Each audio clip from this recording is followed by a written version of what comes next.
Hi, to whom it may concern at PayPal, I'm making this short video of this Royal typewriter that I had listed on eBay and sold to Linda Spillers, who has opened a PayPal dispute over the condition of the typewriter, and it was originally listed on eBay. Here is part of the auction, eBay auction. I'll read you the text real quick. It says, "Hello, I have 9 vintage portable typewriters on offer right now, all from the same collector. All seem to be as good cosmetically as any I've seen on eBay recently, and some really excellent. I am no typewriter expert, so ask any questions, and as all the machines are readily available, I will answer any questions the best I can. All machines will be packed extremely well and shipped fully insured."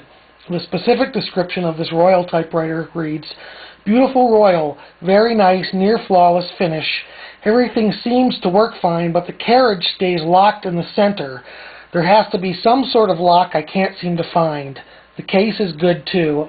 Linda Spiller's dispute was that the carriage stays locked in the center. That's clearly in my description. I'll show you that all the keys work as described. Quite smoothly too for a machine that's almost 100 years old.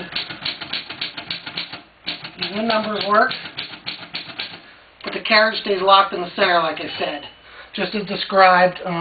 That's why I'd stated to ask any questions. If there was something that somebody knew who was an expert that could tell me how to unlock that, I would have gladly done that. But I think I clearly stated in the auction text that the carriage stayed locked in the center.